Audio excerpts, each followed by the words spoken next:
Prologue. It was 2 p.m. on the afternoon of May 7, 1915.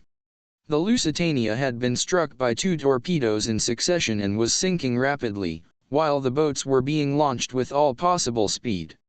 The women and children were being lined up awaiting their turn. Some still clung desperately to husbands and fathers, others clutched their children closely to their breasts. One girl stood alone, slightly apart from the rest. She was quite young, not more than 18. She did not seem afraid, and her grave, steadfast eyes looked straight ahead. "I beg your pardon." A man's voice beside her made her start in turn. She had noticed the speaker more than once amongst the first-class passengers. There had a hint of mystery about him which had appealed to her imagination. He spoke to no one. If anyone spoke to him, he was quick to rebuff the overture. Also, he had a nervous way of looking over his shoulder with a swift, suspicious glance. She noticed now that he was greatly agitated. There were beads of perspiration on his brow. He was evidently in a state of overmastering fear. And yet he did not strike her as the kind of man who would be afraid to meet death. "Yes." Her grave eyes met his inquiringly. He stalked slow, looking at her with a kind of desperate irresolution. "It must be," he muttered to himself. "Yes, it is the only way." Then aloud he said abruptly, "You are an American." "Yes. A patriotic one." The girl flushed. "I bless, you've no right to ask such a thing." "Of course I am. Don't be offended. You wouldn't be if you knew how much there was at stake. But I've got to trust someone, and it must a woman." "Why?" "Because of women and children first." He looked round and lowered his voice. "I'm carrying important papers. They may make all the difference to the Allies in the war. You understand? These papers have got to saved. They've more chance with you than with me. Will you take them?" The girl held out her hand. "Wait, I must warn you. There may be a risk if I've been followed. I don't think I have, but one never knows. If so, there will be danger. Have you the nerve to go through with it?" The girl smiled. "I'll go through with it all right. And I'm real proud to be chosen. What am I to do with them afterwards?" "Watch the newspapers. I'll advertise in the column of the Times, beginning shipmate. At the end of 3 days, if there's nothing, well, you'll know I'm down and out. Then take the packet to the American embassy, and deliver it into the ambassador's own hands. Is that clear?" "Quite clear." "Then be ready, I'm going to say goodbye." He took her hand in his. "Gok slow luck to you," he said in a louder tone. Her hand closed on the oilskin packet that had lain in his palm. "Goodbye." The Lusitania settled with a more decided list to starboard. In answer to a quick command, the girl went forward to take her place in the boat. Chapter 1. The Young Adventurers, Ltd., Tommy, Old Thing. Tuppence, Old Bean. The two young people greeted each other affectionately, and momentarily blocked the Dover Street Tube exit in doing so. The adjective old was misleading. Their united ages would certainly not have totaled 45. "Not seen you for simply centuries," continued the young man. "Where are you off to?" "Come and chew a bun with me. We're getting a bit unpopular here, blocking the gang avai as it were. Let's get out of it." The girl assenting, they started walking down Dover Street towards Piccadilly. "Now then," said Tommy, "where shall we go?" The very faint anxiety which underlay his tone did not escape the astute ears of Miss Prudence Cowley, known to her intimate friends for some mysterious reason as Tuppence. She pounced at once. "Tommy, you're stony." "Not a bit of it," declared Tommy unconvincingly. "Rolling in cash." "You always were a shcw king liar," said Tuppence severely, "though you did once persuade Sister Greenbank that the doctor had ordered you beer as a tonic, but forgotten to write it on the chart. Do you remember?" Tommy chuckled. "I should think I did. Wasn't the old cat in a rage when she found out? Not that she was a bad sort really, old Mother Greenbank. Good old hospital demobbed like everything else, I suppose." Tuppence sighed. "Yes. You too." Tommy nodded. 2 months ago. "Gratuity," hinted Tuppeny. Spent. Oh, Tommy. No, old thing, not in riotous dissipation. No such luck. The cost of living ordinary plain, or garden living nowadays is, I assure you, if you do not know my dear child, interrupted Tuppence, there is nothing I do not know about the cost of living. Here we are at Lyons, and we will each of us pay for our own. That's it. And Tuppenny led the way upstairs. The place was full, and they wandered about looking for a table, catching odds and ends of conversation as they did so. And do you know, she sat down and cried when I told her she couldn't have the flat after all. It was simply a bargain, my dear. Just like the one Mabel Lewis brought from Paris. Funny scraps one Clay's over here, murmured Tommy. I passed two Johnnies in the street today talking about someone called Jane Finn. Did you ever hear such a name? But at that moment two elderly ladies rose and collected parcels, and Tuppenny deftly ensconced herself in one of the vacant seats. Tommy ordered tea and buns. Tuppence ordered tea and buttered toast. And mind the tea comes in separate teapots, she added severely. Tommy sat down opposite her. His bared head revealed a shock of exquisitely slicked back red hair. His face was pleasantly ugly, nondescript, yet unmistakably the face of a gentleman and a sportsman. His brown suit was well cut, but perilously near the end of its tether. They were an essentially couple as they sat there. Tuppence had no claim to beauty, but there was character and charm in the elfin lines of her little face, with its determined chin and large, wide-apart gray eyes that looked mistily out from under straight, black brows. She wore a small bright green toque over her black bobbed hair, and her extremely short and rather shabby skirt revealed a pair of uncommonly dainty ankles. Her appearance presented a valiant attempt at smartness. The tea came at last, and Tuppence, rousing herself from a fit of meditation, poured it out. Now then, said Tommy, taking a large bite of bun, let's get up to date. Remember, I haven't seen you since that time in hospital in 1916. View well. Tuppence helped herself liberally to buttered toast. Abridged biography of Miss Prudence Cowley, 5th daughter of Archdeacon Cowley of Little Miss Sendell, Suffolk.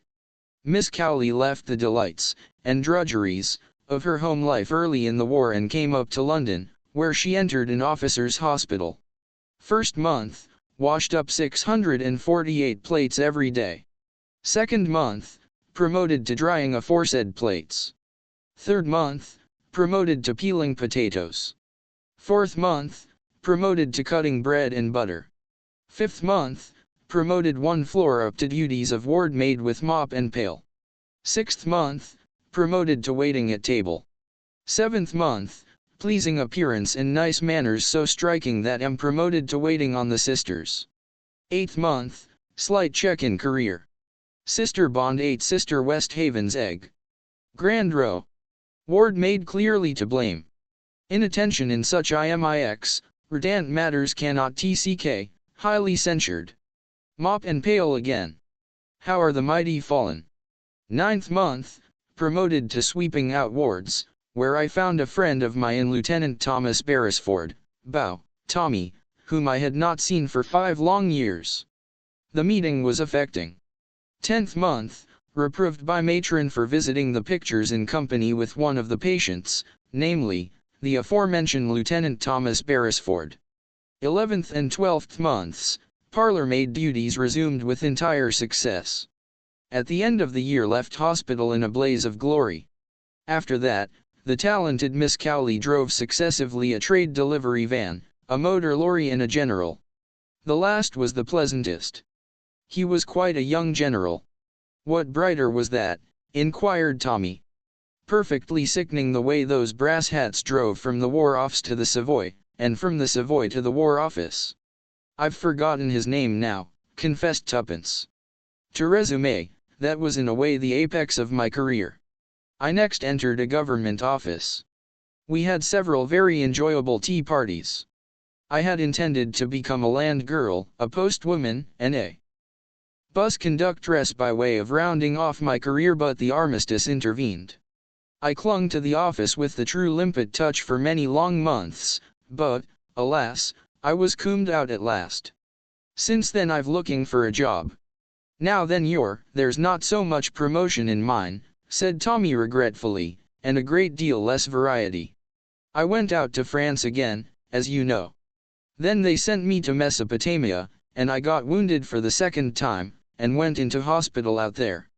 Then I got stuck in E4.rpt till the armistice happened, kicked my heels there some time longer, and, as I told you, finally got demobbed. And, for 10 long, months I've been job hunting. There aren't any jobs. And, if there were, they wouldn't give 'em to me. What good am I? What do I know about business? Nothing. Tuppence nodded gloomily. What about the colonies, she suggested.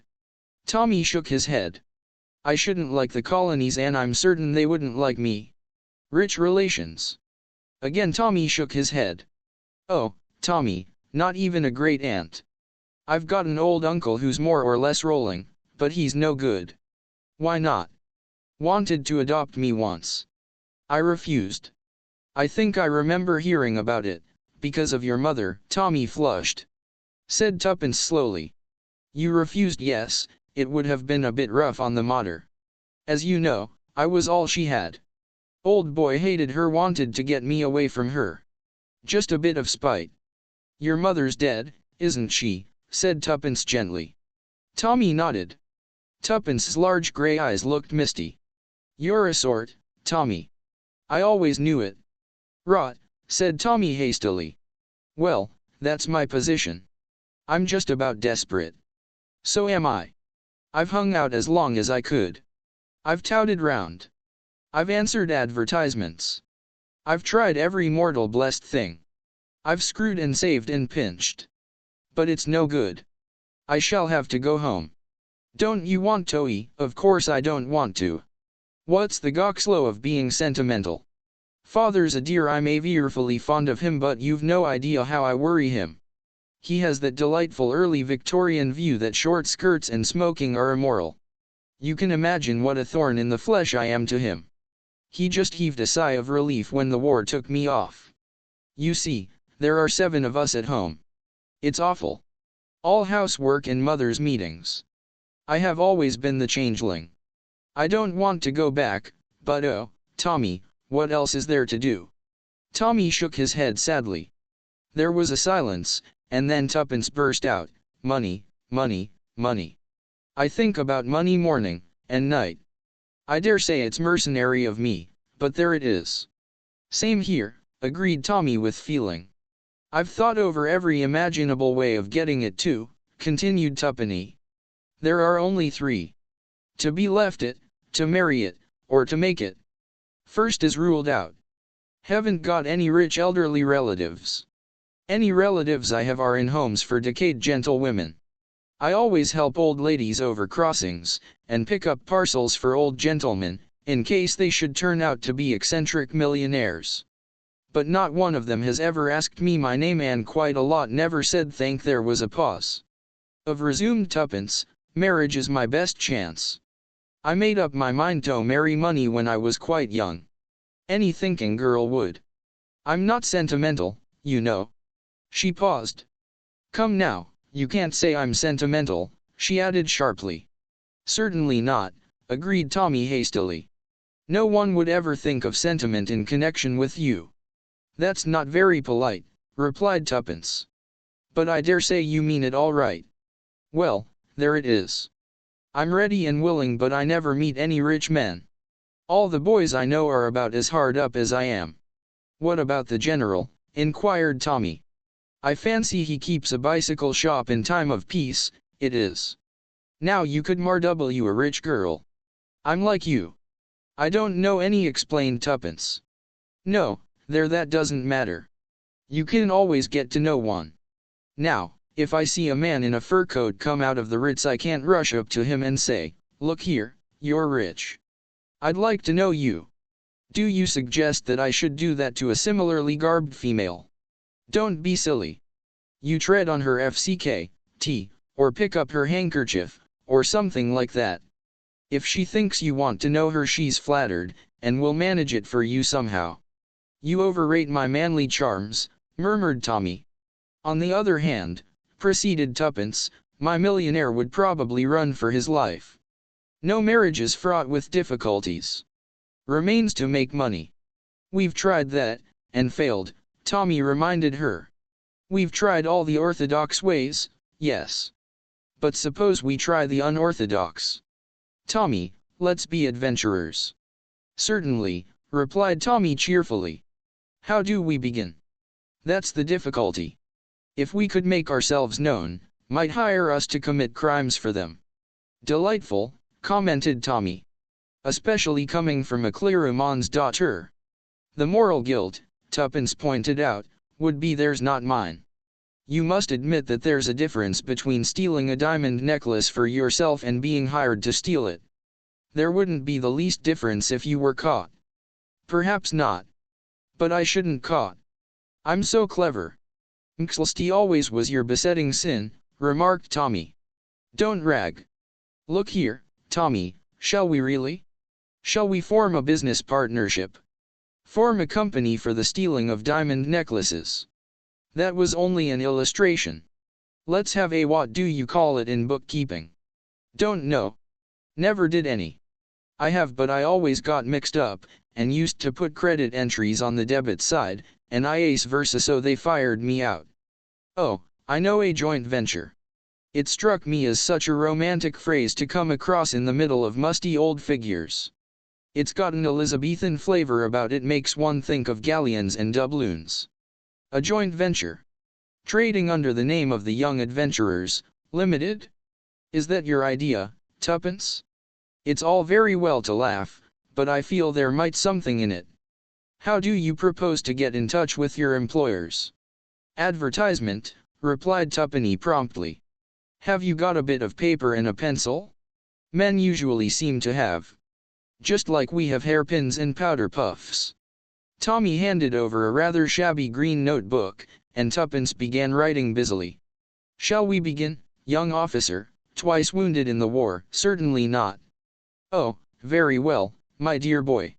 But I can assure you that that sort of thing might touch the heart of an elderly spinster, and she might adopt you, and then there would be no need for you to be a young adventurer at all. I don't want to be adopted. I forgot you had a prejudice against it. I was only ragging you. The papers are full up to the brim with that type of thing. Now listen, ho ws this. 2 young adventurers for hire. Willing to do anything, go anywhere. Pay must good. We might as well make that clear from the start.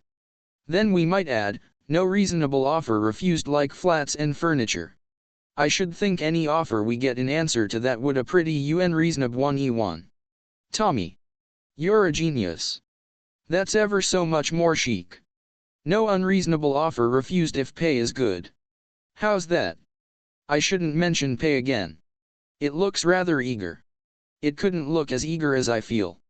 But perhaps you are right. Now I'll read it straight through. 2 young adventurers for hire. Willing to do anything, go anywhere. Pay must be good. No unreasonable offer refused. How would that strike you if you read it? It would strike me as either being a hoax, or else written by a lunatic. It's not half so insane as a thing I read this morning, beginning Petunia and signed Best Boy. She tore out the leaf and handed it to Tommy. There you are. Times, I think. Reply to box so and so. I expect it will about 5 shillings. Here's half a crown for my share. Tommy was holding the paper thoughtfully. His face burned a deeper red. Shall we really try it? He said at last. Shall we, Tuppence? Just for the fun of the thing. Tommy, you're a sport. I knew you would be. Let's drink to success.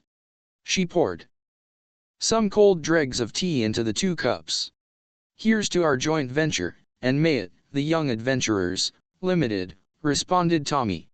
They put down the cups and laughed rather uncertainly. Rose. I must return to my palatial suite at the hostel. Perhaps it is time I strolled round to the Ritz, agreed Tommy with a grin. Where shall we meet? And when? 12 OCLCH_EK tomorrow. Piccadilly Tube Station. Will that suit you? My time is my own, replied Mr. Beresford magnificently. So long, then. Goodbye, old thing. The two young people went off in opposite directions. Tuppence's hostel was situated in what was charitably called Southern Belgravia. For reasons of economy she did not take a bus. She was halfway across St. James's Park, when a man's voice behind her made her start. "Excuse me," it said. "But may I speak to you for a moment?" Chapter 11. Mr. Whittington's offer. Tuppence turned sharply, but the words hovering on the tip of her tongue remained unspoken, for the man's appearance and manner did not bear out her first and most natural assumption. She hesitated. As if he read her thoughts, the man said quickly, "I can assure you I mean no disrespect." Tuppence believed him. Although she disliked and distrusted him instinctively, she was inclined to acquit him of the particular motive which she had at first attributed to him. She looked him up and down.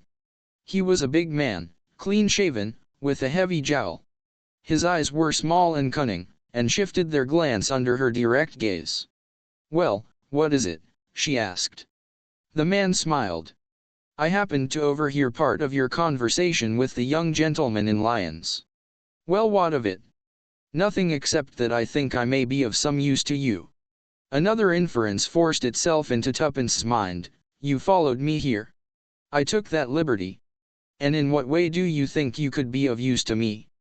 The man took a card from his pocket and handed it to her with a INW. Tuppence took it and scrutinized it carefully. It bore the inscription, "Mr. Edward Whittington." Below the name were the words, "Estonia Glassware Co., and the address of a city office. "Mr. Whittington SLX, K. Again, if you will call upon me tomorrow morning at 11 I will lay the details of my proposition before you." "At 11 o'clock, said Tuppence doubtfully. "At 11 o'clock. Tuppence made up her mind. "Very well. I'll be there. Thank you. Evening." He raised his hat with a flourish, and walked away. Tuppence remained for some minutes gazing after him. Then she gave a curious movement of her shoulders, rather as a terrier shakes himself. "The adventures have begun," she murmured to herself. "What does he want me to do, I wonder? There's something about you, Mr. Whittington, that I don't like at all. But, on the other hand, I'm not the least bit afraid of you. And as I've said before, and shall doubtless say again, little Tuppence can after herself, thank you." And with a short, sharp nod of her head she walked briskly onward. As a result of further meditations, however, she turned aside from the direct route and entered a post office.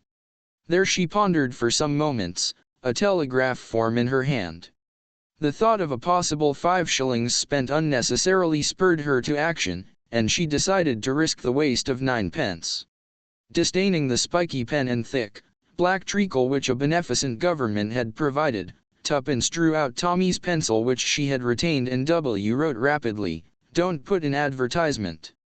We'll explain tomorrow." She addressed it to Tommy at his club, from which in 1 short month he would have to resign, unless a kindly fortune permitted him to renew his subscription. "It may catch him," she murmured. "Anyway, it's worth trying." After handing it over the counter she set out briskly for home, stopping at a baker's to buy 3 penny worth of new buns. Later, in her tiny cubicle at the top of the house she munched buns and reflected on the future. What was the Estonia Glassware Co., and what earthly need could it have for her services? A pleasurable thrill of excitement made Tuppence tingle. At any rate, the country vicarage had retreated into the background again. The morrow held possibilities. It was a long time before went to sleep that night, and, when at length she did, she dreamed that Mr. Whittington had set her to washing up a pile of Estonia glassware, which bore an unaccountable resemblance to hospital plates. It wanted some 5 minutes to 11 when Tuppence reached the block of buildings in which the offices of the Estonia Glassware Co. were situated. To arrive before the time would overeager. So Tuppence decided to walk to the end of the street and back again. She did so. On the stroke of 11 she plunged into the recesses of the building. The Estonia Glassware Co. was on the top floor. There was a lift, but chose to walk up. Slightly out of breath, she came to a halt outside the ground glass door with the legend painted across it, Estonia Glassware Co. Tuppence knocked. In response to a voice from within, she turned the handle and walked into a small, rather dirty outer office. A middle-aged clerk got down from a high stool at a desk near the window and came towards her inquiringly. "I have an appointment with Mr. Whittington," said Tuppence. "Will you come this way, please?" He crossed to a partition door with "Private" on it, knocked, then opened the door and aside to let her pass in. Mr. Whittington was seated behind a large desk covered with papers. Felt her previous judgment confirmed. There was something wrong about Mr. Whittington. The combination of his sleek prosperity and his shifty eye was not attractive. He looked up. "And so you've turned up all right? That's GCK, sit down, will you?" Tuppence sat down on the chair facing him. She looked particularly small and demure this morning. She sat there meekly with downcast eyes whilst Mr. Whittington sorted and rustled amongst his papers. Finally he pushed them away, and leaned over the desk. "Now, my dear young lady, let us come to business." His large face broadened into a smile. "You want work? Well, I have work to offer you. What should you say now to LIOO down, and all expenses paid?" Mr. Whittington leaned back in his chair, and thrust his thumbs into the armholes of his waistcoat. Tuppence eyed him warily. "And the nature of the work?" she demanded. "Nominal, purely nominal. A pleasant trip, that is all." "Where to?" Mr. Whittington smiled again. "Paris." "Oh," said thoughtfully. To herself she said, "Of course, if father heard that he would have a fit. But somehow I don't see Mr. Whittington in the role of the gay deceiver." "Yes," continued Whittington. "What could be more delightful? To put the clock back a few years, a very few, I am sure, and re-enter one of those charming pensionnats de jeunes filles with which Paris abounds." Tuppence interrupted him. "Exactly. Madame Colombier's in the Avenue de Neuilly." Tuppence knew the name well. Nothing could have been more select. She had had several American friends there. She was more than ever puzzled. "You want me to go to Madame Colombier's? For how long?" "That depends. Possibly 3 months." "And that is all? There are no other conditions?" "None whatever. You would, of course, go in the character of my ward, and you would hold no communication with your friends. I should have to request absolute secrecy for the time being. By the way, you are English, are you not?" "Yes. Yet you speak with a slight American accent." "My great pal in hospital was a little American girl. I dare say I picked it up from her. I can soon get out of it again. On the contrary, it might be simpler for you to pass as an American. Details about your past life in England might be more difficult to sustain." "Yes, I think that would be decidedly." "Then one moment, Mr. Whittington. You seem to be taking my consent for granted." Whittington looked surprised. "Surely you are not thinking of refusing? I can assure you that Madame Colombier's is a most high-class and orthodox establishment. And the terms are most liberal." "Exactly," said Tuppence. "That's just it. The terms are almost too liberal, Mr. Whittington. I cannot see any way in which I can be worth that amount of money to you." "No," said Whittington softly. "Well, I will tell you. I could doubtless obtain someone else for very much less. What I am willing to pay for is a young lady with sufficient intelligence and presence of mind to sustain her part well, and also one who will have sufficient discretion not to ask many questions." Tuppence smiled a little. She felt that Whittington had scored. "There's another thing.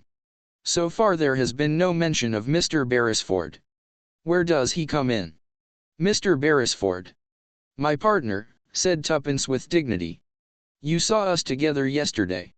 "Ah, yes. But I'm afraid we shan't require his services." "Then it's off." Tuppence rose. "It's both or neither. Sorry, but that's how it is. Good morning, Mr. Whittington. Wait a minute. Let us see if something can't managed. Sit down again, miss." He paused interrogatively. Tuppence's conscience gave her a passing twinge as she remembered the Archdeacon.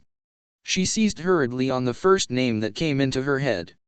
"Jane Finn," she said hastily, and then paused open-mouthed at the effect of those two simple words. All the geniality had faded out of Whittington's face.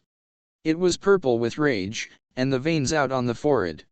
And behind it all there lurked a sort of incredulous dismay. He leaned forward and hissed savagely, "So that's your little game, is it?" Tuppence, though utterly taken aback, nevertheless kept her head. She had not the faintest comprehension of his meaning, but she was naturally quick-witted, and felt it imperative to "keep her end up," as she phrased it. Whittington went on, "Been playing with me, have you, all the time, like a cat and mouse? Knew all the time what I wanted you for, but kept up the comedy. Is that it, eh?" He was cooling down. The red color was ebbing out of his face. He eyed her keenly. "Who's been blabbing?" "Rita." Tuppence shook her head. She was doubtful as to how long she could sustain this illusion, but she realized the importance of not dragging an unknown Rita into it. "No," she replied with perfect truth. "Rita knows nothing. You tee me?" His eyes still bored into her like gimlets. "How much do you know?" he shot out. "View little indeed," answered Tuppence, and was pleased to note that Whittington's uneasiness was augmented instead of allayed. To have boasted that she knew a lot might have raised doubts in his mind. "Anyway," snarled Whittington, "you knew enough to come in here and plump out that name." "It might be my own name," Tuppence pointed out. "It's likely, isn't it, then there would be two girls with a name like that. Or I might just have hit upon it by chance," continued, intoxicated with the success of truthfulness. Mr. Whittington brought his fist down upon the desk with a bang. "Quit fooling. How much do you know? And how much do you want?" The last 5 words took Tuppence's fancy mightily, after a meager breakfast and a supper of buns the night before. Her present part was of the adventurous rather than the adventurous order, but she did not deny its possibilities. She sat up and smiled with the air of one who has the situation thoroughly well in hand. "My dear Mr. Whittington," she said, "let us by all means lay our cards upon the table. And pray do not be so angry. You heard me say yesterday that I proposed to live by my wits. It seems to me that I have now proved I have some wits to live by. I admit I have knowledge of a certain name, but perhaps my knowledge ends there." "Yes, and perhaps it dassn't," snarled Whittington. "You insist on misjudging me," said Tuppence, and sighed gently. "As I said once before," said Whittington angrily, "quit fck-ling, and come to the point. You can't play the innocent with me. You know a great deal more than you are willing to admit." Tuppence paused a moment to admire her own ingenuity, and then said softly, "I shouldn't like to contradict you, Mr. Whittington. So we come to the usual question, how much?" Tuppence was in a dilemma. So far she had fooled Whittington with complete success, but to mention a palpably impossible sum might awaken his suspicions. An idea flashed across her brain. "Suppose we say a little something down, and a fuller discussion of the matter later." Whittington gave her an ugly glance. "Blackmail, eh?" Tuppence smiled sweetly. "Oh no. Shall we say payment of services in advance?" Whittington grunted. "You see," explained Tuppence still sweetly, "I'm so very fond of money."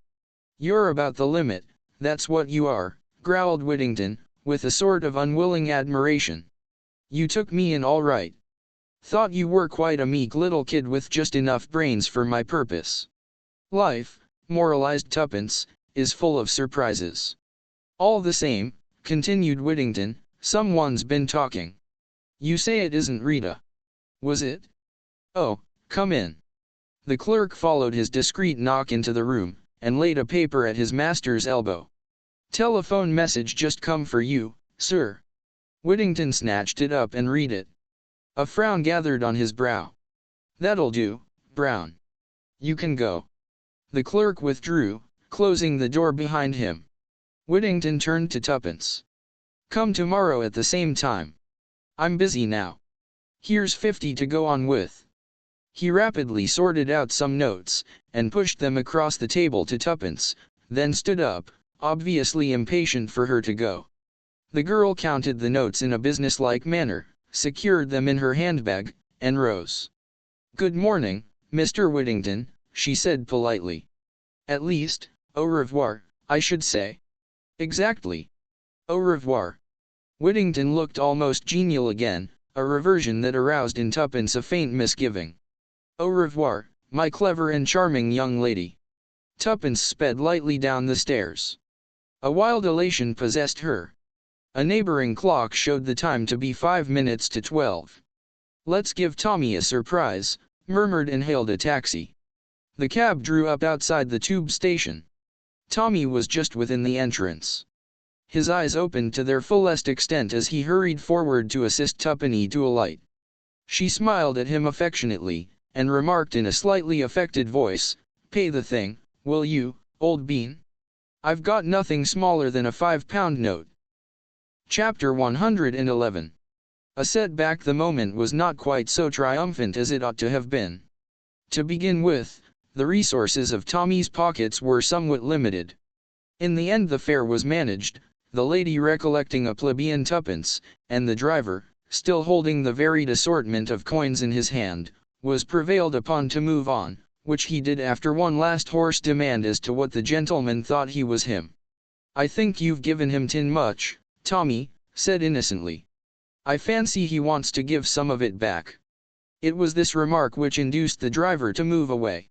"Well," said Mr. Beresford, at length able to relieve his feelings, "what the dickens did you want to take a taxi for?" "I was afraid I might be late and keep you waiting," said Tuppence gently. "Afraid you might be late? Oh, Lord, I give it up," said Mr. Beresford. "And really and truly," continued Tuppeny, opening her eyes very wide, "I haven't got anything smaller than a £5 note."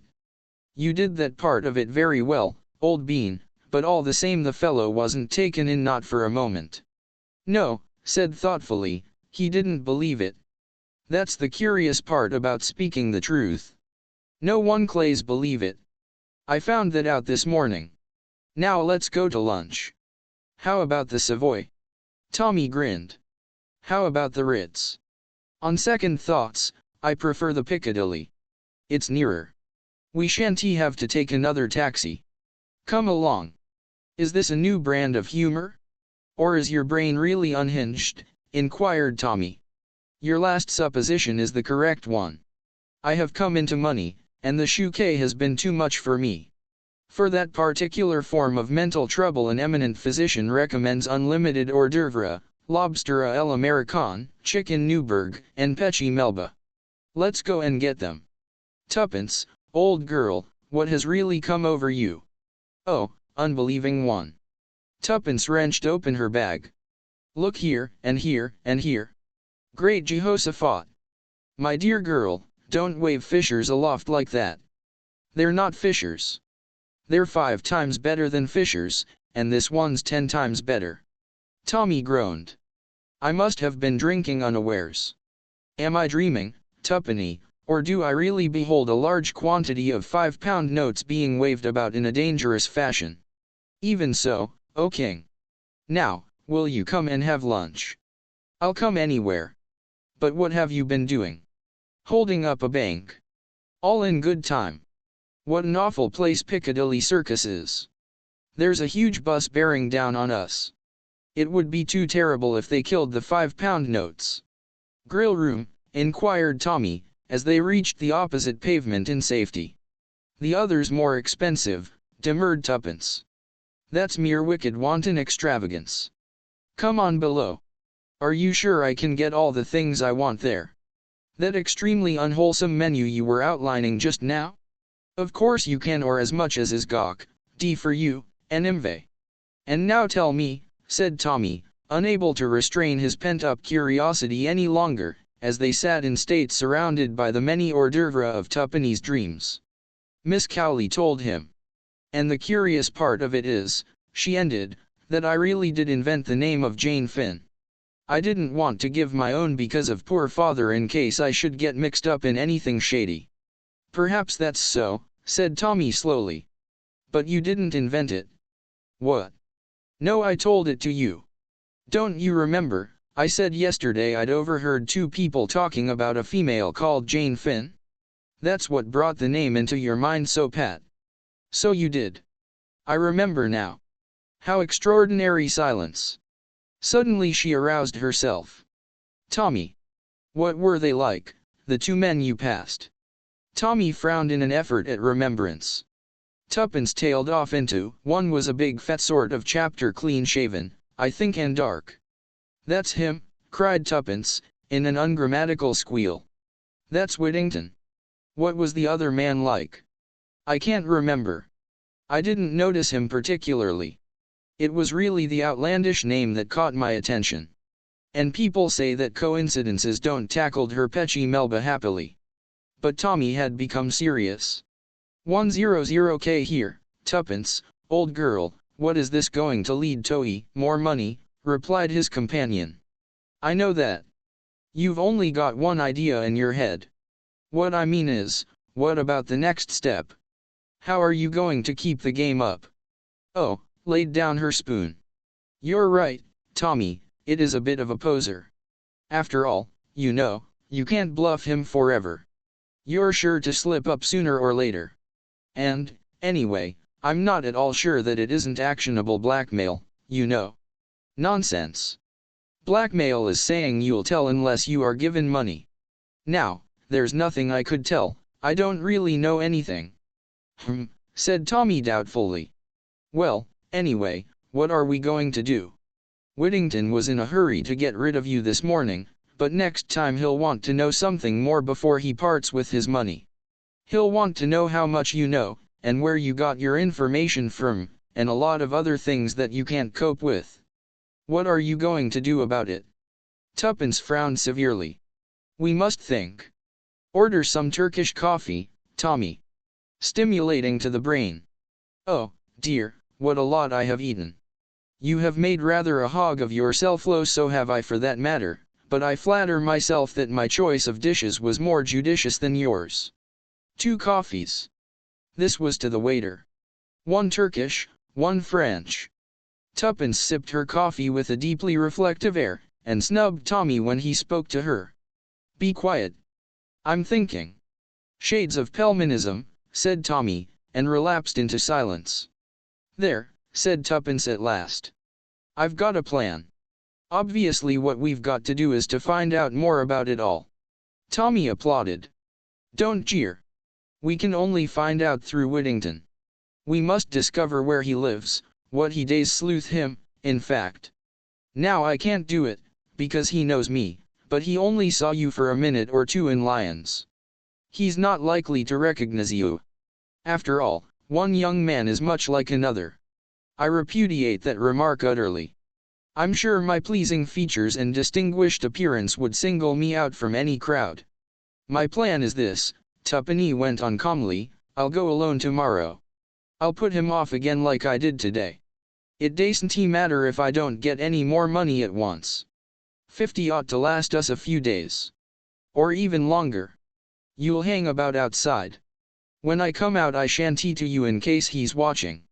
But I'll take up my stand somewhere near, and when he comes out of the building I'll drop a handkerchief or something, and off you go.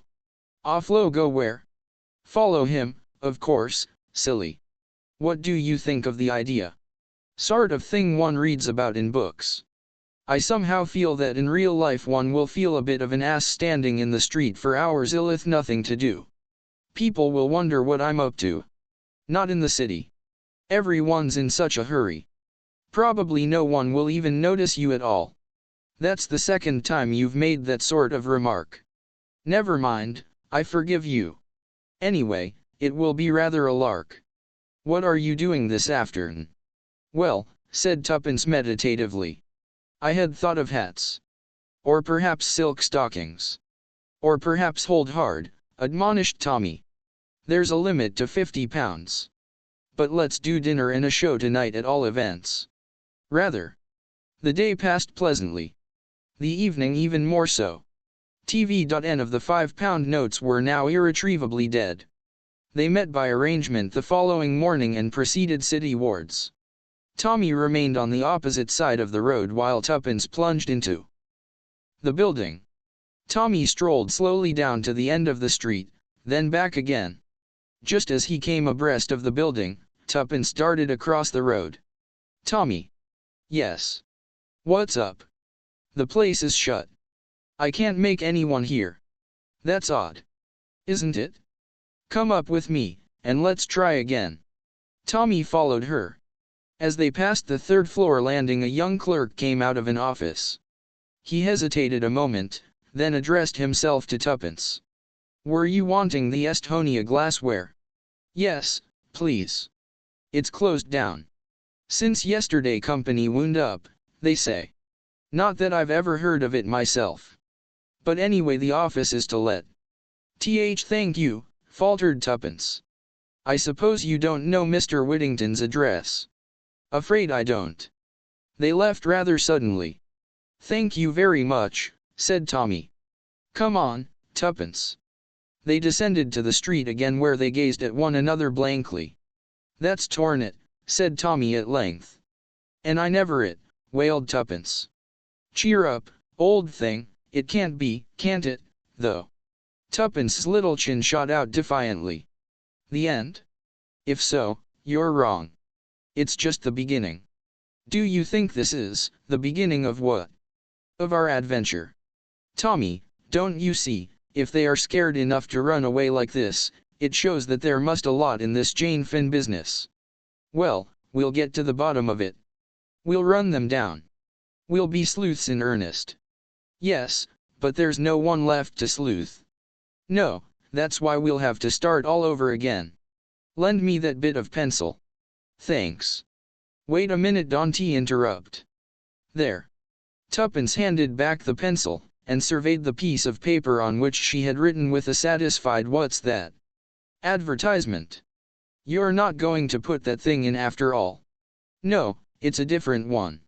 She handed him the slip of paper. Tommy read the words on it aloud. Wanted, any information respecting Jane Finn. Apply Y.A chapter RV. Who is Jane Finn? The next day passed slowly. It was necessary to curtail carefully husband, 40 will last a long time. Luckily the weather was fine, and, walking is cheap, dictated Tuppenny. An outlying picture house provided them recreation for the evening. The day of disillusionment had been a Wednesday.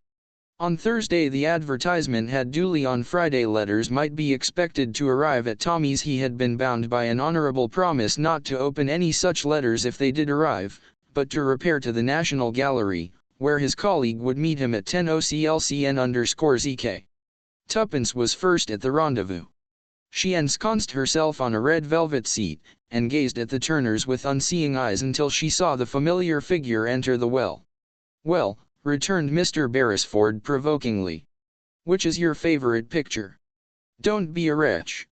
Aren't there any answers? Tommy shook his head with a deep and somewhat overacted melancholy.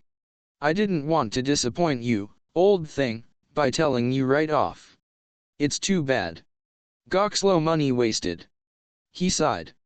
Still, there it is. The advertisement has appeared, and there are only 2 answers. Tommy, you devil, almost screamed Tuppence. Give them to me.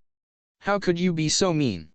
Your language, Tuppenny, your language. They're very particular at the National Gallery. Government show, you know. And do remember, as I have pointed out to you before, that as a clergyman's daughter I ought to be on the stage, finished Tuppence with a snap. That is not what I intended to say. But if you are sure that you have enjoyed to the full the reaction of joy after despair with which I have kindly provided you free of charge, let us get down to our mail, as the saying goes. Tuppence snatched the 2 precious envelopes from him unceremoniously, and scrutinized them carefully. Thick paper, this one. It looks rich. We'll keep it to the last and open the other first. Right you are. 1, 2, 3, go. Tuppence's little thumb ripped open the envelope, and she extracted the contents. Dear Sir, referring to your advertisement in this morning's paper, I may be able to of some use to you. Perhaps you could call and see me at the above address at 11 OCLCH_ZK tomorrow morning. Yours truly, A. Carter. 27, Carshalton Gardens, said Tuppence, referring to the address. That's Gloucester Roadway. Plenty of time to get there if we tube. The following, said Tommy, is the plan of campaign. It is my turn to assume the offensive. Ushered into the presence of Mr. Carter, he and I wish each other good morning as is customary. He then says, "Please take a seat, Mr. E.R." To which I reply promptly and significantly, "Edward Whittington," whereupon Mr. Carter turns purple in the face and gasps out, "How much?" Pocketing the usual fee of £50, I rejoin you in the road outside, and we proceed to the next address and repeat the performance. Don't be absurd, Tommy. Now for the other letter. Oh, this is from the Ritz. £100 instead of 50. I'll read it, dear sir. Re your advertisement. I should be glad if you would call round somewhere about lunchtime. Yours truly, Julius P. Hersheimer. Ha, said Tommy. Do I smell a botch? Or only an American millionaire of unfortunate ancestry? At all events we'll call at lunchtime. It's a good time frequently leads to free food for two. Tuppence nodded assent. Now for Carter. We'll have to hurry. Carshalton Terrace proved to be an unimpeachable row of what called ladylike looking houses. They rang the bell at number 27, and a neat maid answered the door. She looked so respectable that Tuppence's heart sank. Tommy's request for Mr. Carter, she showed them into a small study on the ground floor where she left them. Hardly a minute elapsed, however, before the door opened, and a tall man with a lean hawk-like face and a tired manner entered the room. "Mr. Y.A., he said, and smiled. His smile was distinctly attractive. "Do sit down, both of you." They obeyed. He himself a chair opposite to and smiled at her encouragingly. There was something in the quality of his smile that made the girl's usual readiness desert her. As he did not seem inclined to open the conversation, was forced to begin. "We wanted to know, that is, would you be so kind as to tell us anything you know about Jane Finn?" "Jane Finn? Ah." Mr. Carter appeared to reflect. "Well, the question is, what do you know about her?" Tuppence drew herself up. "I don't see that that's got anything to do with it." "No? But it has, you know, really it has." He smiled again in his tired way, and continued reflectively. "So that brings us down to it again. What do you know about Jane Finn? Come now," he continued, as Tuppence remained silent. "You must know something to have advertised as you did." He leaned forward a little, his weary voice held a hint of persuasiveness. "Suppose you tell me?" There was something very magnetic about Mr. Carter's seemed to shake herself free of it with an effort, as she said, "We couldn't do that, could we, Tommy?" But to her surprise, her companion did not back her up. His eyes were fixed on Mr. Carter, and his tone when he SLX.K held an unusual note of deference. "I dare say the little we know won't be any good to you, sir. But such as it is, you're welcome to it." "Tommy!" cried out Tuppence in surprise. Mr. Carter slid round in his chair. His eyes asked a question. Tommy nodded. "Yes, sir, I recognized you at once. Saw you in France when I was with the intelligence. As soon as you came into the room, I knew." Mr. Carter held up his hand. "No names, please. I'm known as Mr. Carter here. It's my cousin's house, by the way. She's willing to lend it to me sometimes when it's a case of working on strictly unofficial lines. Well, now," he looked from one to the other, "who's going to tell me the story?" "Fire ahead, Tuppenny," directed Tommy. "It's your yarn." "Yes, little lady, out with it." And obediently Tuppence did out with it, telling the whole story from the Formingoff the Young Adventurers, Limited, downwards. Mr. Carter listened in silence with a resumption of his tired manner. Now and then he passed his hand across his lips as though to hide a smile. When she had finished he nodded gravely. "Not much.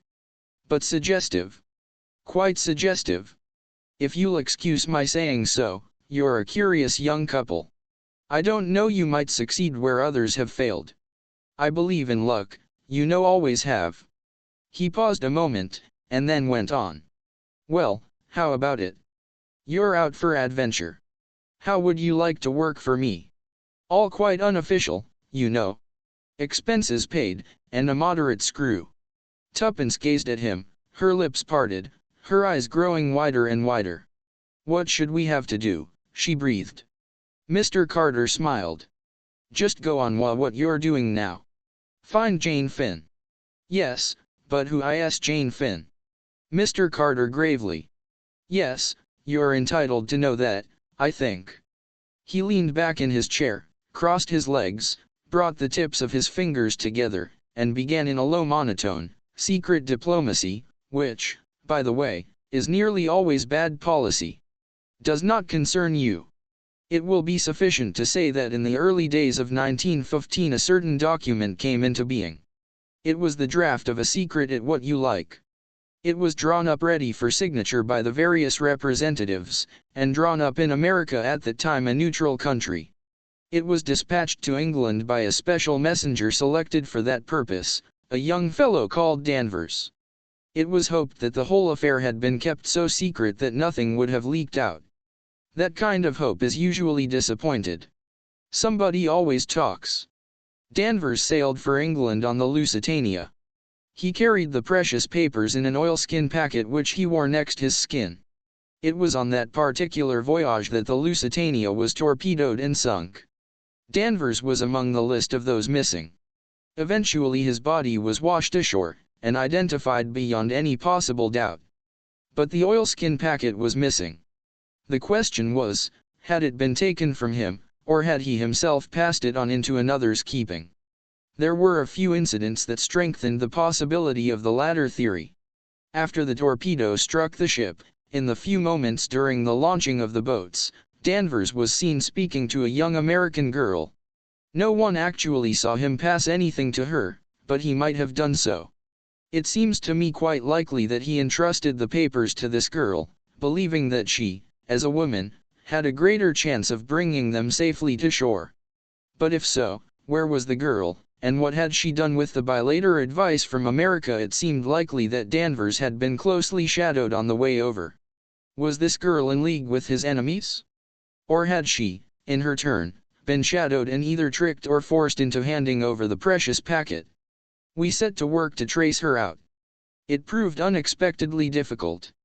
Her name was Jane Finn, and it duly appeared among the list of the survivors, but the girl herself seemed to have vanished completely. Inquiries into her antecedents did little to help us. She was an orphan, and had been what we should call over here a pupil teacher in a small school out west. Her passport had been made out for Paris, where she was going to join the staff of a hospital. She had offered her services voluntarily, and after some correspondence they had been accepted. Having seen her name in the list of the saved from the Lusitania, the staff of the hospital were naturally very surprised at her not arriving to take up her billet, and at not hearing from her in any way. Well, every effort was made to trace the young lady, but all in vain. We tracked her across Ireland, but nothing could be heard of her after she set foot in England. No use was made of the draft treaty, as might very easily have been done, and we therefore came to the conclusion that Danvers had, after all, destroyed it. The war entered on another phase, the diplomatic aspect changed accordingly, and the treaty was never redrafted. Rumors as to its existence were emphatically denied. The of Jane Finn was forgotten, and the whole affair was lost in oblivion. Mr. Carter paused, and Tuppeny broke in impatiently, "But why has it all cropped up again? The war's over." A hint of alertness came into Mr. Carter's manner. "Because it seems that the papers were not destroyed after all, and that they might be resurrected today with a new and deadly significance." Tuppence stared. Mr. Carter nodded. "Yes, 5 years ago, that draft treaty was a weapon in our hands.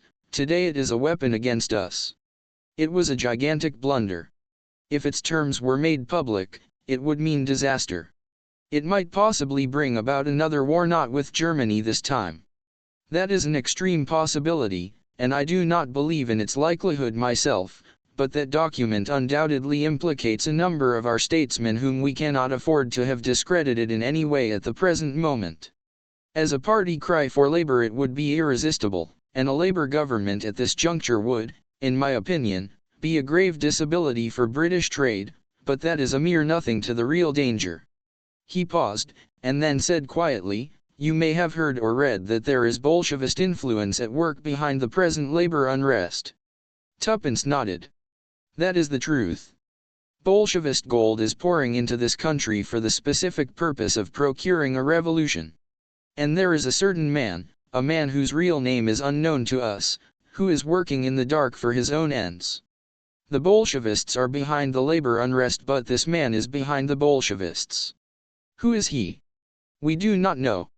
He is always spoken of by the unassuming title of M.R. Brown. But one thing is certain, he is the master criminal of this age.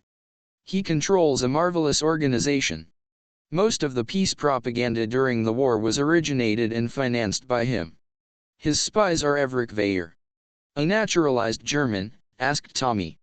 On the contrary, I have every reason to believe he is an Englishman. He was pro-German, as he would have been pro-Boer. What he seeks to attain we do not know, probably supreme power for himself, of a kind unique in history. We have no clue as to his real personality. It is reported that even his own followers are ignorant of it. Where we have come across his tracks, he has always played a secondary part. Somebody else assumes the chief role. But afterwards we always find that there has been some nonentity, a servant or a clerk, who has remained in the background unnoticed, and that the elusive Mr. Brown has escaped us once more. Oh, jumped. I wonder, I remember in Mr. Whittington's office. The clerk, he called him Brown. You don't think? Carter nodded thoughtfully. Very likely. A curious point is that the name is usually mentioned. An idiosyncrasy of genius. Can you describe him at all? I really didn't notice. He was quite ordinary, just like anyone else. Mr. Carter sighed in his tired manner. That is the invariable description of Mr. Brown. Brought a telephone message to the man Whittington, did he? Notice a telephone in the outer office, thought. No, I don't think I did. Exactly. That message was Mr. Brown's way of giving an order to his subordinate. He overheard the whole conversation, of course. Was it after that that Whittington handed you over the money, and told you to come the following day? Tuppence nodded. Yes, undoubtedly the hand of Mr. Brown. Mr. Carter paused. Well, there it is, you see what you are pitting yourselves against. Possibly the finest criminal brain of the age. I don't quite like it, you know. You're such young things, both of you. I shouldn't like anything to happen to you. It won't, assured him positively. I'll after her, sir, said Tommy. And I'll look after you, retorted Tuppence, resenting the manly assertion. Well, then, look after each other, said Mr. Carter, smiling. Now let's get back to business. There's something mysterious about this draft treaty that we haven't fathomed yet. We've been threatened with it in plain and unmistakable terms. The revolutionary element as good as declare that it's in their hands, and that they intend to produce it at a given moment. On the other hand, they are clearly at fault about many of its provisions. The government consider it as mere bluff on their part, and, rightly or wrongly, have stuck to the policy of absolute denial. I'm not so sure. There have been hints, indiscreet allusions, that seem to indicate that the menace is a real one. The position is much as though they had got hold of an incriminating document, but couldn't read it because it was in cipher, but we know that the draft treaty wasn't in cipher, couldn't be in the nature of things, so that won't wash. But there's something. Of course, Jane Finn may be dead for all we know, but I don't think so. The curious thing is that they're trying to get information about the girl from US. What? Yes. One or two little things have up. And your story, little lady, confirms my idea. They know we're looking for Jane Finn. Well, they'll produce a Jane Finn of their own, say at a pensionnat in Paris. Tuppence gasped, and Mr. Carter smiled. No one knows in the least what she like, so that's all right. She's primed with a trumped-up tale, and her real business is to get as much information as possible out of us. See the idea? Then you think Tuppence paused to grasp the supposition fully, that it was as Jane Finn that they wanted me to go to Paris. Mr. Carter smiled more wearily than ever. I believe in coincidences, you know, he said. Chapter VMR Julius P. Hersheimer. Well, said Tuppence, recovering herself. It really seems as though it were meant to be. Carter nodded. I know what you mean. I'm superstitious myself. Luck, and all that sort of thing. Fate seems to have chosen you out to be mixed up in this. Tommy indulged in a chuckle. My word. I don't wonder Whittington got the wind up when Tuppence plumped out that name. I should have myself. But Link here, sir, we're taking up an awful lot of your time. Have you any tips to give us before we clear out? I think not. My experts, working in stereotyped ways, have failed. You will bring imagination and an open mind to the task. Don't be discouraged if that clays not succeed. For one thing, there is a likelihood of the pace being forced. Tuppence frowned uncomprehendingly. When you had that interview with Whittington, they had time before them. I have information that the big coup was planned for early in the new year.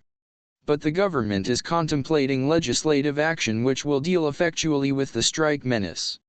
They'll get wind of it soon, if they haven't already, and it's possible that that may bring things to a head. I hope it will myself.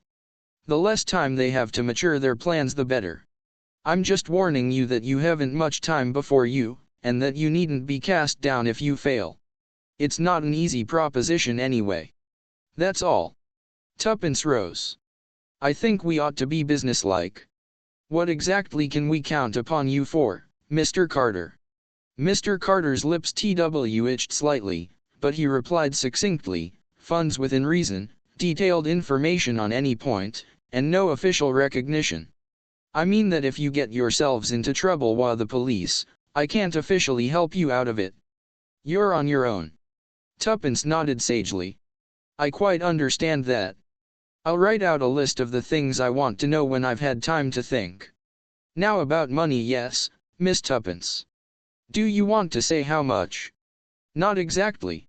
We've got plenty to go with for the present, but when we want more, it will be waiting for you.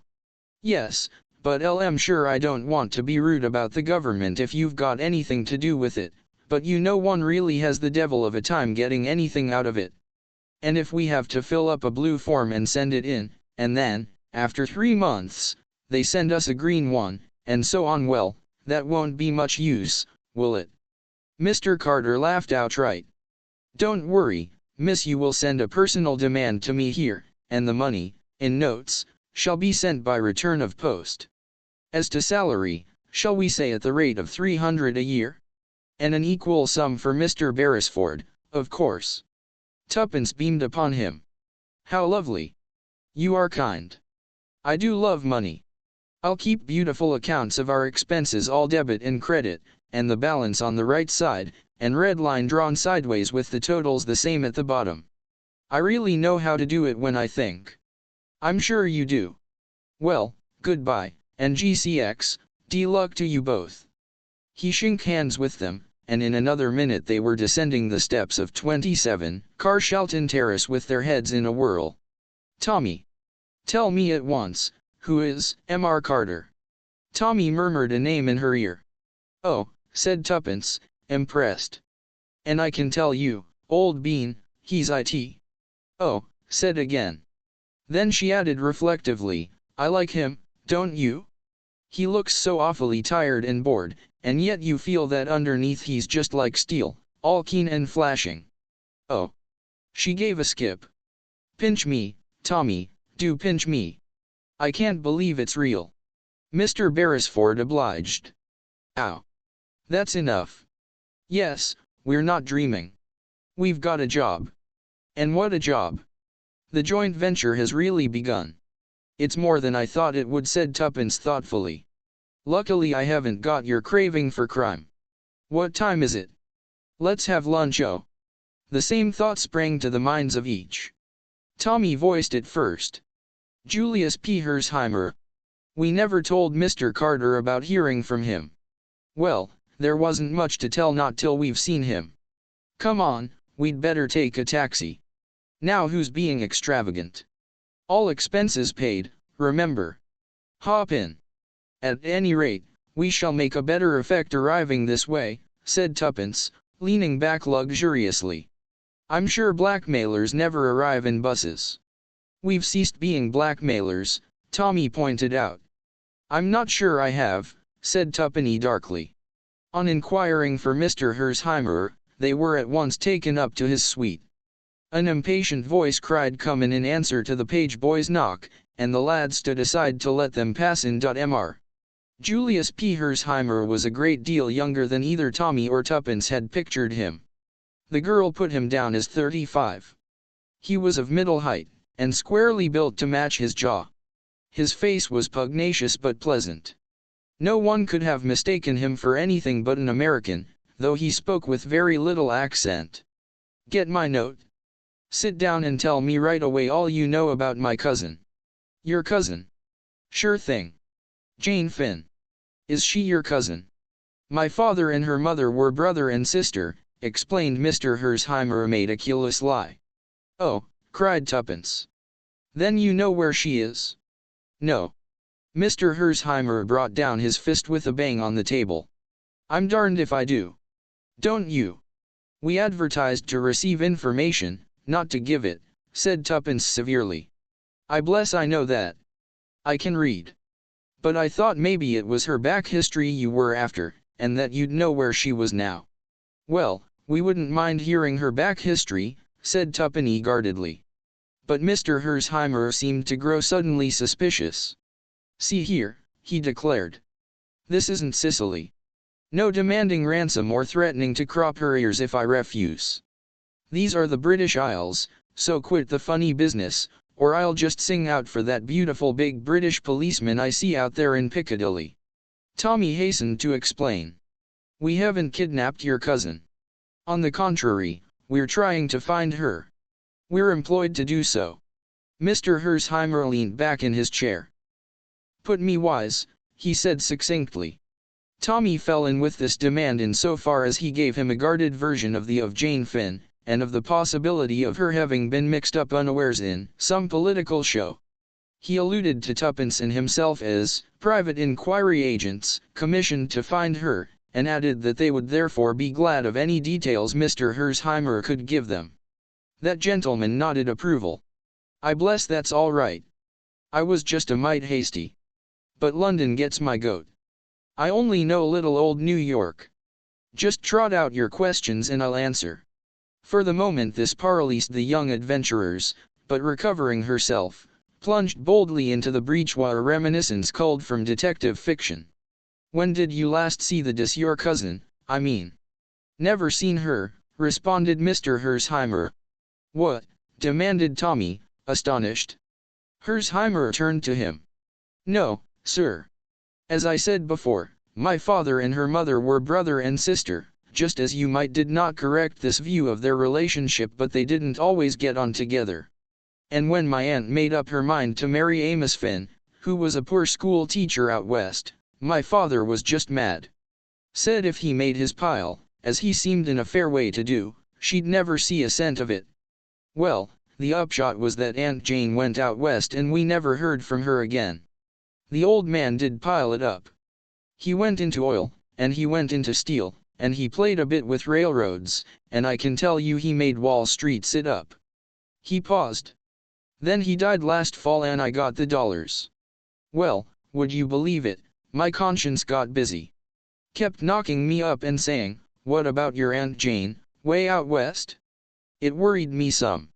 You see, I figured it out that Amos Finn would never make good. He wasn't the sort. End of it was, I hired a man to hunt her down. Result, she was dead, and Amos Finn was dead, but they'd left a daughter Dane who'd been torped-ked in the Lusitania on her way to Paris. She was saved all right, but they didn't seem able to hear of her over this side.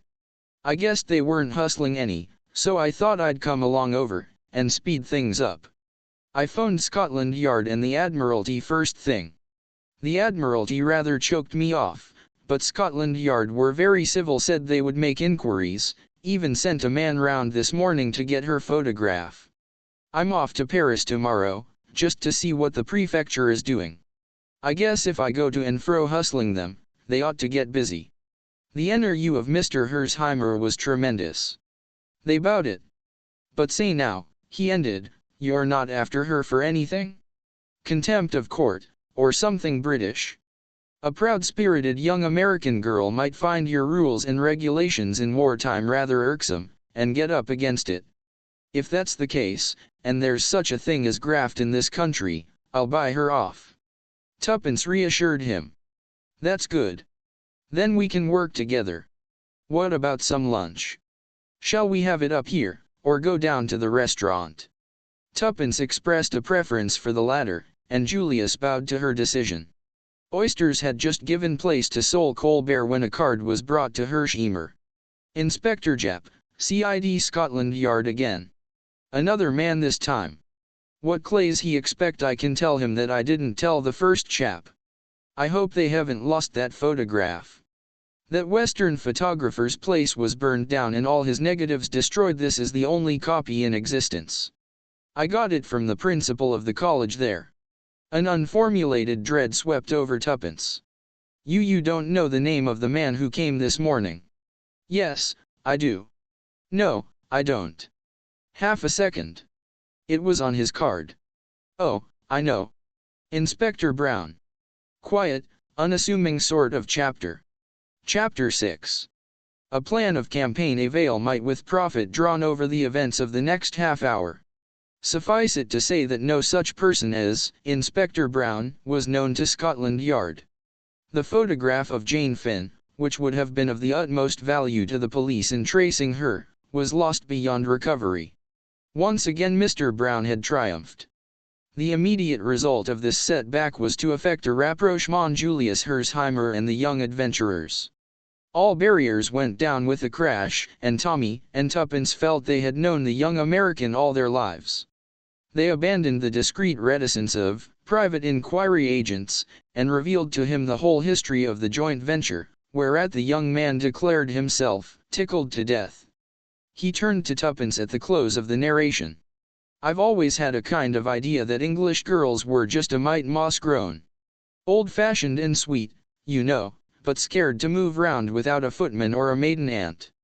I guess I'm a bit behind the times.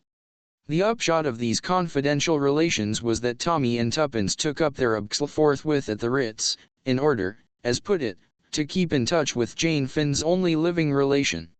And put like that, she added confidentially to Tommy, nobody could boggle at the expense. Nobody did, which was the great thing. And now, said the young lady on the morning after their installation, to work. Mr. Beresford put down the Daily Mail, which he was reading, and applauded with somewhat unnecessary vigor. He was requested by his colleague not to an ass. Dash it all, Tommy, we've got to do something for our money. Tommy sighed. Yes, I fear even the dear old government will not support us at the Ritz in idleness forever.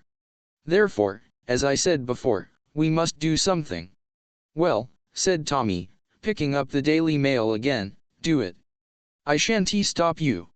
You see, continued Tuppence. I've been thinking. She was interrupted by a fresh bout of applause. It's all very well for you to sit there being funny, Tommy. It would do you no harm to do a little brain work. My union, Tuppenny, my union. It does not me to work before 1 a.m. Tommy, do you want something thrown at you? It is absolutely essential that we should without delay map out a plan of campaign. Here. Well, let's do it. Tommy laid his paper finally aside. There's something of the simplicity of the truly great mind about you, Tuppenny. Fire ahead. I'm listening. To begin with, said Tuppenny, what have we to go upon? Absolutely nothing, said Tommy cheerily. Wrong. Tuppenny wagged an energetic finger. What are they? First clue, we know one of the gang. Whittington. Yes. I'd recognize him anywhere. We have two distinct clues. Said Tommy doubtfully, I don't call that much of a clue. You don't know where to look for him, and it's about 1,000 to 1 against your running against him by accident. I'm not so sure about that, replied Tuppence thoughtfully. I've often noticed that once coincidences start happening they go on happening in the most extraordinary way. I dare say it's some natural law that we haven't found out. Still, as you say, we can't rely on that. But there are places in London where simply everyone is bound to turn up sooner or later. Piccadilly Circus, for instance. One of my ideas was to take up my stand there every day with a tray of flags. What about meals? Inquired the practical Tommy. How like a man. What does mere matter? That's all very well.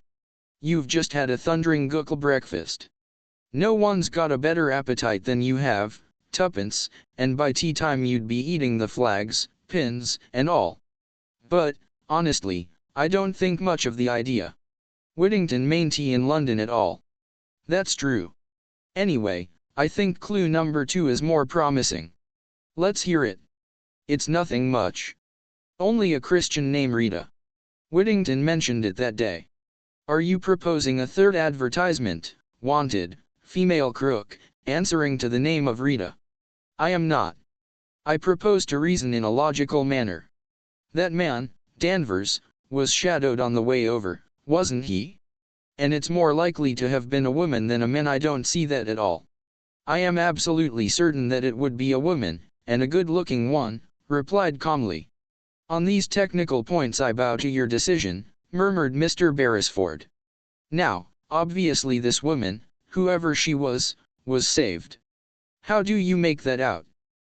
If she wasn't, how would they have known Jane Finn had got the papers? Correct. PRCWEED, oh Sherlock. Now there's just a chance, I admit it's only a chance, that this woman may have been Rita. And if so, we've got to hunt through the survivors of the Lusitania till we find her. Then the first thing is to get a list of the survivors. I've got it. I wrote a long list of things I wanted to know, and sent it to Mr. Carter. I got his reply this morning, and among other things it encloses the official statement of those saved from the Lusitania. How's that for clever little tuppence? Full marks for industry, 0 for modesty. But the great point is there a Rita on the list? That's just what I don't know, confessed Tuppenny. Don't know? Yes. Look here. Together they bent over the list. You see, very few Christian names are given. They're nearly all Mrs. or Miss. Tommy nodded. That complicates matters, he murmured thoughtfully. Tuppence gave her characteristic terrier shake. Well, we've just got to get down to it, that's all. We'll start with the London area. Just note down the addresses of any of the females who live in London or roundabout, while I put on my hat. 5 minutes later the young couple emerged into Piccadilly, and a few seconds later a taxi was bearing them to the Laurels, Glendower Road, N7, the residence of Mrs. Edgar Keith, whose name figured first in a list of 7 reposing in Tommy's PCW kit book. The Laurels was a dilapidated house, standing back from the road with a few grimy bushes to support the fiction of a front garden. Tommy paid off the taxi, and accompanied Tuppence to the front doorbell. As she was about to ring it, he arrested her hand. What are you going to say? What am I going to say? Why, I shall say, oh dear, I don't know. It's very awkward. I thought as much, said Tommy with satisfaction. How like a woman. No foresight. Now just stand aside, and see how easily the mere male deals with the situation. He pressed the bell. Tuppence withdrew to a suitable spot. A slatternly-looking servant, with an extremely dirty face and a pair of eyes that did not match, answered the door. Tommy had produced a notebook and pencil. Good morning, he said briskly and cheerfully. From the Hampstead Borough Council. The new voting register. Mrs. Edgar Keith lives here, does she not? Yes, said the servant. Christian name? Asked Tommy, his poised. Mrs. Eleanor Jane. Eleanor, spat Tommy. Any sons or daughters over 21? No. Thank you. Tommy closed the notebook with a brisk snap. Good morning. The servant volunteered her first remark. I thought as you'd come about the gas, she observed cryptically, and shut the door. Tommy rejoined his accomplice. You see, Tuppence, he observed. Child's play to the masculine mind. I don't mind admitting that for once you've scored handsomely. I should never have thought of that. Good wheeze, wasn't it? And we can repeat it ad lib. Lunchtime found the young couple attacking a steak and chips in an obscure hostelry with avidity. They had collected a Gladys Mary and a Marjorie, been baffed by one change of address, and had been forced to listen to a long lecture on universal suffrage from a vivacious American lady whose Christian name had proved to be Sadie. "Ah," said Tommy, imbibing a long draught of beer, "I feel better. Where's the next draw?" The notebook lay on the table between them. Tuppeny picked it up. "Mrs. Vandmeyer," she read, 20 South Audley Mansions. "Miss Wheeler, 43, Clappington Road, Battersea. She's a lady's maid, as far as I remember, so probably won't be there, and Ray, she's not likely. Then the Mayfair lady is clearly indicated as the first port of call. Tommy, I'm getting discouraged. Buck up, old bean. We always knew it was an outside chance. And Ray, we're only starting. If we draw a blank in London, there's a fine tour of England, Ireland, and Scotland before us." "True," said Tuppence, her flagging spirits reviving. "And all expenses paid. But, oh, Tommy, I do like things to happen quickly. So far, adventure has succeeded adventure, but this morning has been dull as dull. You must stifle this longing for vulgar sensation. Remember that if Mr. Brown is all he is reported to be, it's a wonder that he has not ere now done us to death. That's a good sentence, quite a literary flavor about it. You're really more conceited than I am, with less excuse. Ahem. But it certainly is queer that Mr. Brown has not yet wreaked vengeance upon us. You see, I can do it too. We pass on our way unscathed. Perhaps he doesn't think us worth bothering about," suggested the young man simply. Tuppence received the remark with great disfavor. "How horrid you are, Tommy. Just as though we didn't count." "Sorry, Tuppence. What I meant was that we work like moles in the dark, and that he has no suspicion of our nefarious schemes." "Ha ha. Ha ha," echoed Tuppence approvingly, as she rose. South Audley Mansions was an imposing-looking BLCH_EK of flats just off Park Lane. Number 20 was on the second. Tommy had by this time the glibness born of practice. He rattled off the formula to the elderly woman, looking more like a housekeeper than a servant, who opened the door to him. "Christian name?" "Margaret." Tommy it, but the other interrupted him. "No, gooey. Oh, Marguerite, French way, I see." He paused, then plunged boldly. "We had her down as Rita Vandmeyer, but I suppose that's incorrect." "She's mostly called that, sir, but Marguerite's her name." "Thank you. That's all. Good morning." Hardly able to contain his excitement, Tommy hurried down the stairs. Tuppence was waiting at the angle of the turn. "You heard?" "Yes." "Oh, Tommy." Tommy squeezed her arm sympathetically. "I know, old thing. I feel the same. It's so lovely to think of things and then for them really to happen," cried Tuppence enthusiastically. Her hand was still in Tommy's. They had reached the entrance hall. There were footsteps on the stairs above them, and voices. Suddenly, to Tommy's complete surprise, dragged him into the little space by the side of the lift where the shadow was deepest. "What the hush?" Two men came down the stairs and passed out through the entrance. Tuppence's hand closed tighter on Tommy's arm. "Quick, follow them." "I daren't. He might recognize me." "I don't know who the other man is, but the bigger of the two was Whittington." Chapter 7. The house in Soho. Whittington and his companion were walking at a gawk-d pace. Tommy started in pursuit at once, and was in time to see them turn the corner of the street.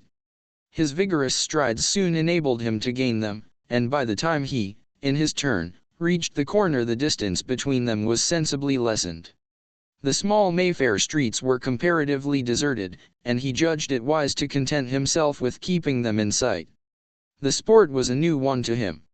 Though familiar with the technicalities from a course of novel reading, he had never before attempted to follow anyone, and it appeared to him at once that, in actual practice, the proceeding was fraught with difficulties. Supposing, for instance, That they should suddenly hail a taxi? In books, you simply leapt into another, promised the driver a sovereign or its modern equivalent, and there you were. In actual fact, Tommy foresaw that it was extremely likely there would be no second taxi. Therefore he would have to run. What happened in actual fact to a young man who ran incessantly and persistently through the London streets? In a main road he might hope to create the illusion that he was merely running for a bus. But in these obscure aristocratic bivets he could not but feel that an officious policeman might stop him to explain matters. At this juncture in his thoughts _11 with flag erect turned the corner of the street ahead. Tommy held his breath. Would they hail it? He drew a sigh of relief as they allowed it to pass unchallenged.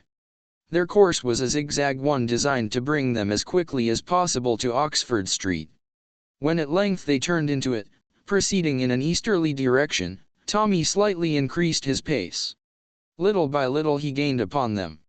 On the crowded pavement there was little chance of his attracting their notice, and he was anxious if possible to catch a word or two of their conversation.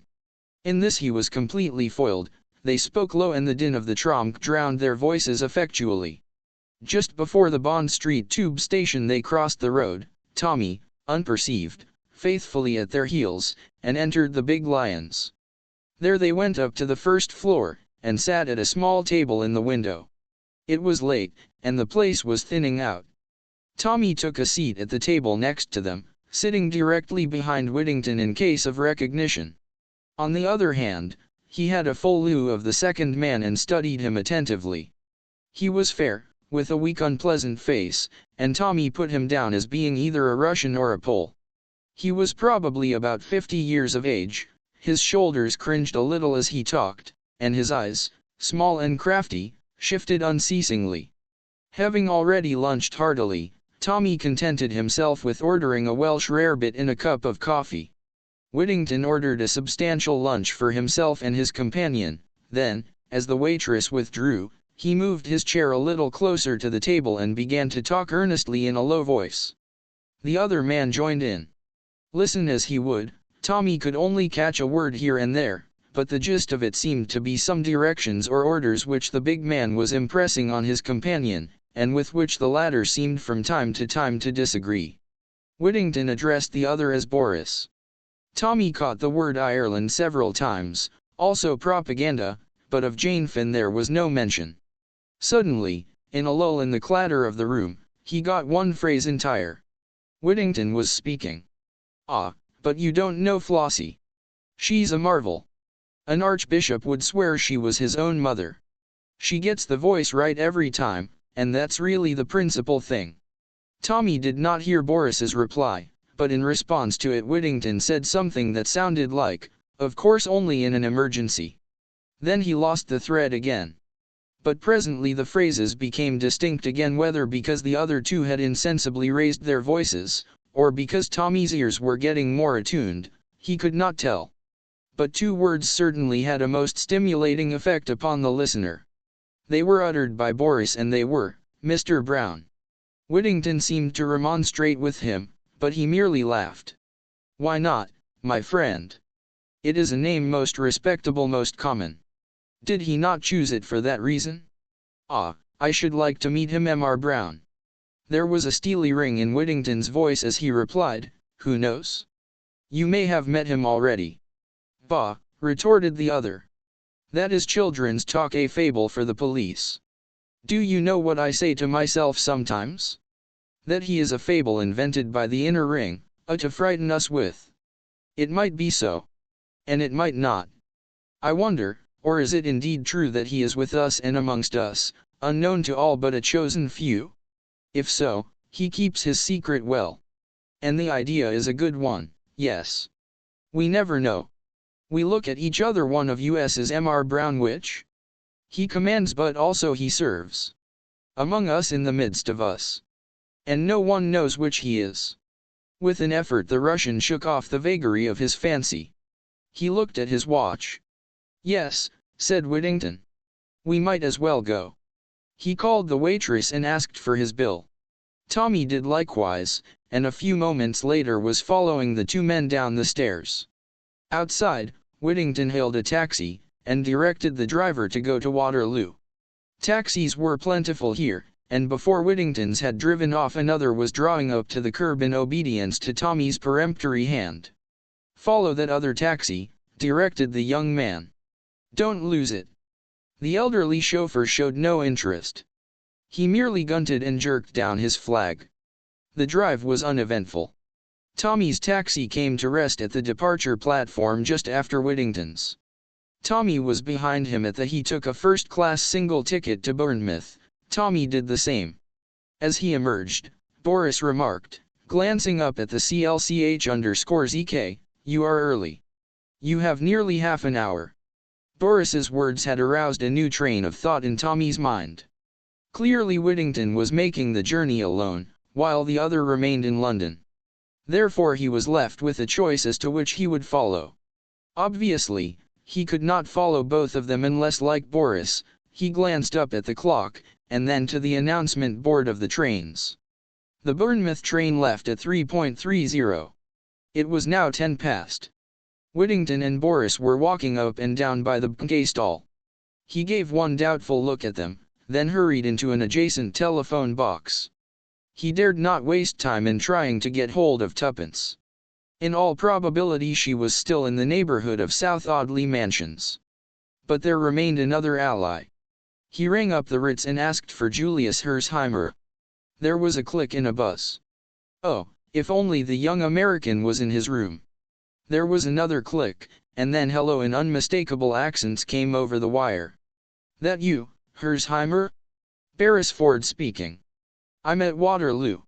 I've followed Whittington and another man here. No time to explain. Whittington's off to Bournemouth by the 3:30. Can you get there by then?" The reply was reassuring. "Sure. I'll hustle." The telephone rang off. Tommy put back the receiver with a sigh of relief. His opinion of Julius's power of hustling was high. He felt instinctively that the American would arrive in time. Whittington and Boris were still where he had left them. If Boris remained to see his friend off, all was well. Then Tommy fingered his pocket thoughtfully. In spite of the carte blanche assured to him, he had not yet acquired the habit of going out with any considerable sum of money on him. The taking of the first-class ticket to Bournemouth had left him with only a few shillings in his pocket. It was to be hoped that Julius would arrive provided.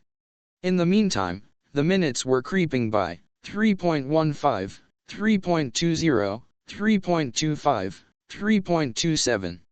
Supposing Julius did not get there in time.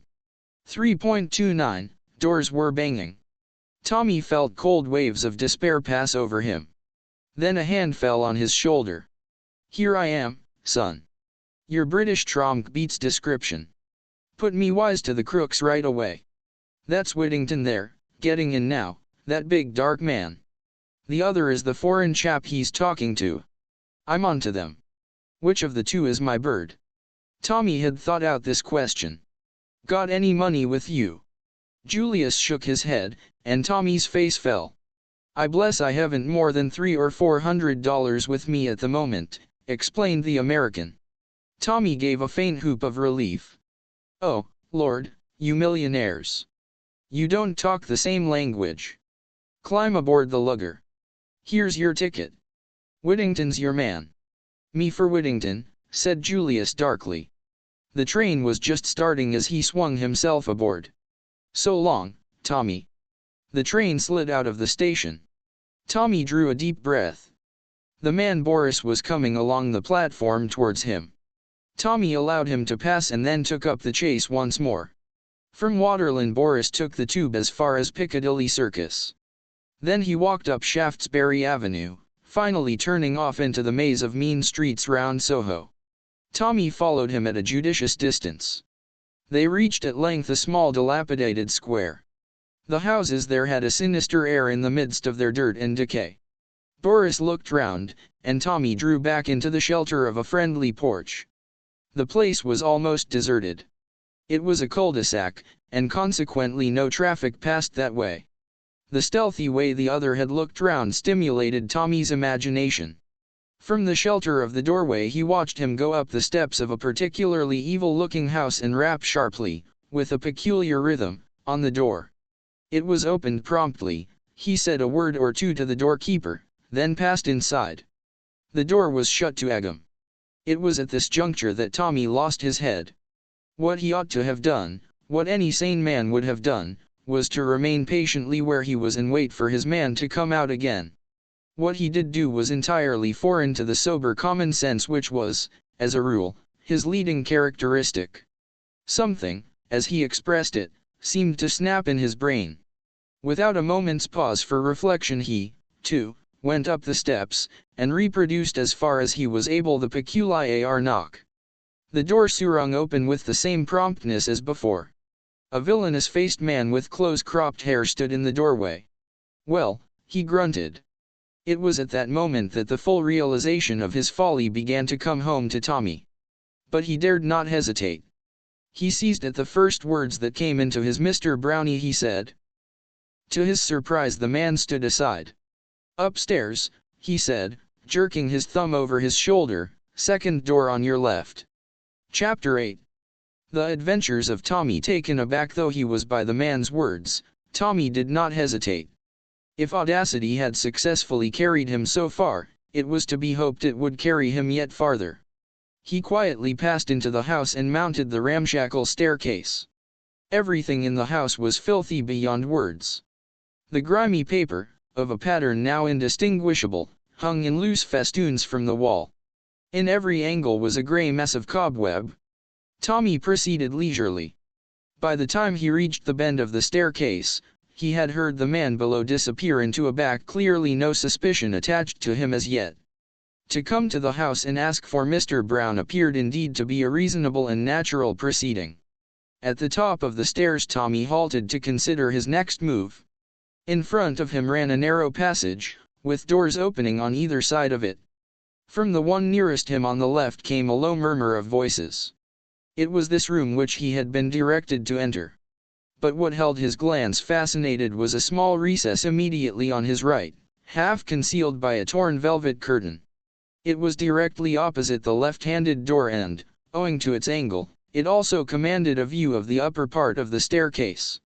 As a hiding place for one or, at a pinch, two men, it was ideal, being about 2 feet deep and 3 feet wide. It attracted Tommy mightily. He thought things over in his usual slow and steady way, deciding that the mention of Mr. Brown was not a request for an individual, but in all probability a password used by the gang. His lucky use of it had gained him admission. So far he had aroused no suspicion. But he must decide quickly on his next step. Suppose he were boldly to enter the room on the left of the passage. Would the mere fact of his having been admitted to the house be sufficient? Perhaps a further password would be required, or, at any rate, some proof of identity. The doorkeeper clearly did not know all the members of the gang by sight, but it might be different upstairs. On the whole it seemed to him that luck had sewed him view well so far, but that there was such a thing as trusting it tcx, far. To enter that room was a colossal risk. He could not hope to sustain his part indefinitely. Sooner or later he was almost bound to betray himself, and then he would have thrown away a vital chance in mere. A repetition of the signal KNCN_EK sounded on the door below, and Tommy, his mind made up, slipped quickly into the recess, and cautiously drew the curtain farther across so that it shielded him completely from sight. There were several rents and slits in the ancient material which afforded him a good view. He would watch events, and any time he chose could, after all, join the assembly, modeling his behavior on that of the new arrival. The man who came up the staircase with a furtive, soft-footed tread was quite unknown to Tommy. He was obviously of the very dregs of society. The low beetling brows, and the criminal jaw, the bestiality of the whole countenance were new to the young man, though he was a type that Scotland Yard would have recognized at a glance. The man passed the recess, breathing heavily as he went. He stopped at the door oplex, sight, and gave a repetition of the signal knock. A voice inside called out something, and the man opened the door and passed in, affording Tommy a momentary glimpse of the room inside.